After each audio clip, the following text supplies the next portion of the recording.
All right, guys, let's get some NCAA basketball picks and props for Sunday, March 24th slate of games. Trey, let's take a look at the leaderboard. How do you start us off? Yeah, I got a win on the board. I gave out Arizona minus 9.5 versus Dayton, Arizona. They won by 10 points. Bet on Arizona minus 19.5 first round, won by 20. Bet on minus 9.5 in this second round, won by 10. So, hey, they're winning me on the hook. Shout out Arizona for making me stress out a little bit. You lived by the hook. I died by the hook here. North Carolina State minus 6.5. Went into overtime against Oakland. I played defense in overtime. I was getting down. I was playing defense. I was a six-man out there. They were up 79-70. Oakland made a 35-foot three-point shot. Then NC State turned it over. Oakland missed. 10 seconds left. No foul. I was devastated after I shouldn't have won the game anyway. I was rooting for Oakland in the last 2 minutes. I won't lie. When NC State got down, I was like, please, Oakland, just win the game. So I have something to be happy for. But yeah, that NC State minus 6.5 really hurt. I did see they closed at minus 5.5. So hopefully some people got the minus 5.5 and got a miracle cover. So 0-1 though on the day for myself. Trey, let's go to the player props. How do you start us off? Yeah, we swept over here 3 days in a row of sweeping, hoping to keep it going on the player prop side. Myself, I gave out Terrence Shannon over 24.5 points versus Duquesne, and Shannon another game, another 30-burger. He absolutely dominated. Look out, NBA. Hopefully my Lakers can trade up and draft him. Who knows? Yeah, and I had a 1-0 day myself, Jermaine Couisnard, to go over 17.5 points against Creighton. I don't think he hit 30-plus points. He might have scored 26 because I don't know if he scored in that double overtime. But what a game to finish that slate of games. A double overtime thriller against Creighton. Oregon, they did lose by double-digit points. Sad to see Oregon go down like that. But Jermaine Couisnard and Dante scored 26-plus points each. Not a whole lot of offense for the Ducks besides those two. Trey, let's go to our play for tomorrow. Have you start us off? Yeah, guys, I'm going to be talking about this Clemson going up against Baylor game. And in my opinion, this is going to be an entertaining game to watch. I believe that both these teams are kind of getting overlooked. Clemson, they absolutely dismantled New Mexico in the first round, winning that game as underdogs by 21 points. And Baylor, they beat down Colgate by 25 points and covered their big favorite spread. And I believe that Clemson's going to continue their run this game. I feel like this won't be a very popular pick with the public, but give me Clemson here plus 4.5. I believe this game is going to be a competitive game. So I love just taking the points with Clemson. I believe the Tigers have the best player in this matchup in PJ Hall. He's almost 7 feet tall, and he has an ability to stretch the floor as well. And I'm just not sure that Baylor will have an answer for him. And because Baylor, they play a pretty small rotation with only 7 players averaging more than 10 minutes played per game. So if Clemson can do what they always love to do and get to the free throw line, we're going to see Baylor get themselves into foul trouble throughout this game, and that's going to put Clemson in a very great position. And in my opinion, the difference maker in this game is going to be the painted area. Clemson, they're a top 50 team in college basketball in rebounds per game, both offensively and defensive rebounds. So if Clemson can control the glass and therefore controlling the pace of this game, I think that they're going to be able to keep this game competitive and possibly even win straight up, which I believe that they will. But I'm going to be taking the points here. Give me Clemson plus 4.5 versus Baylor. I think PJ Hall is going to have himself a day. Yeah, you know how I feel about Clemson, but I will say it's a bold take, and you're going against the public. So I do think it's a sharp play for you there. For my play today, I'm going to be looking at Colorado going up against Marquette. Colorado's made it from the play-in game to the round of 32, but I'm going to take Marquette here to end their season, minus 3.5 in this spot. Say what you want about Marquette in the first game against Western Kentucky, but at least they came out in the second half and dominated, and they also covered the spread.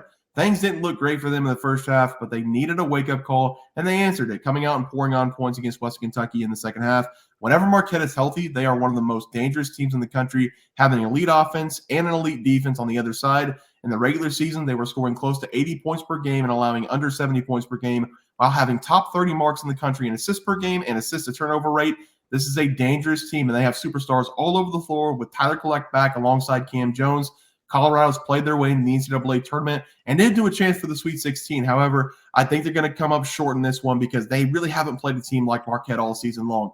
I'd say the equivalent to Marquette is something like an Arizona in their conference. And whenever Arizona played them, they won both those games by 20-plus points. They did get a great win against Florida. I'm a little bit concerned about how they crumbled toward the end of the game, but overall, they did get the game-winning shot. They scored 102 points, and that's just some SEC being horrible defensive teams.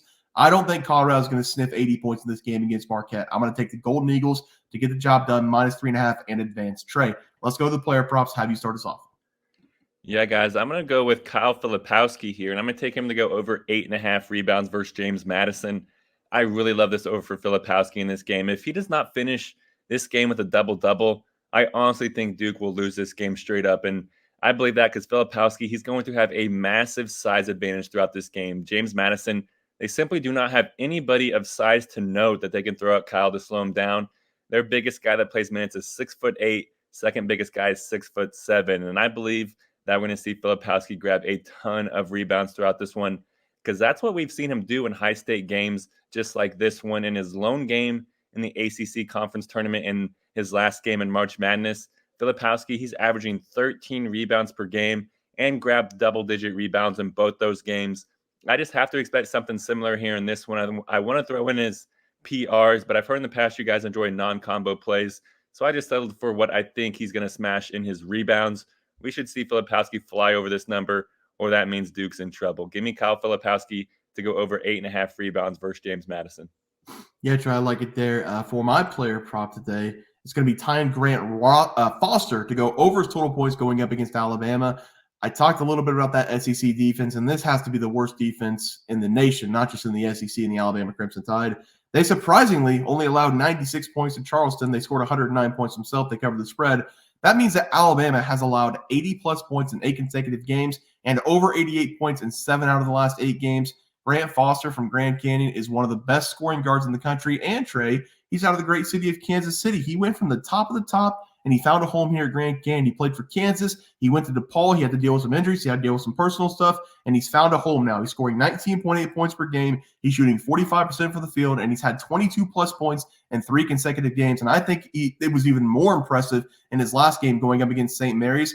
Individuals don't typically score 22 points in that St. Mary's defense. And as a team, the Lopes, they scored 70-plus points against that really good defense.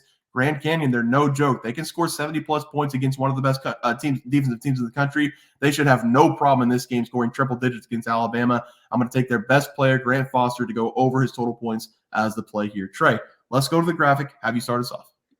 You know, it looks like that dropped at 20.5 for you. That's far too low for what he can do. Beautiful. And for me, I'm going to go with Clemson here, plus 4.5 versus Baylor. This number is just a juicy one for me. I feel like Clemson can win this game straight up. I love that we're getting 4 points with Clemson here. Also going with Kyle Filipowski over 8.5 rebounds versus James Madison. He might get this in a half if he's doing everything he's supposed to. Yeah, the line has moved now from Marquette to up 4.5. So I'm going to take Marquette minus 4.5 here against Colorado. And then Grant Foster over 20.5 points against Alabama. He might drop 40 in this game. Alabama is that bad defensively. Guys, that's going to do it for the NCAA plays and props for Sunday, March 24th slated games. If you guys enjoyed the content, please sure to drop a like on this video and subscribe to the channel below. See you guys next video, and thanks for watching. We also have 12,000 subs coming right around the bend. We're at 10,200. We're going to give away 2 tickets to anybody to any game they want. NBA, NFL, college basketball, it doesn't matter. We can wait until the new season for NFL. Any game you want to go, whenever we get to 12K, we're going to have that giveaway coming up as well. Leaderboard. We had multiple questions this morning about how to become a member for the YouTube channel.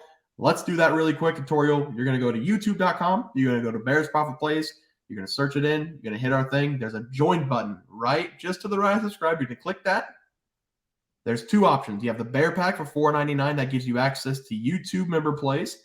And then you have the Bear Pack Gold for $7.99 a month.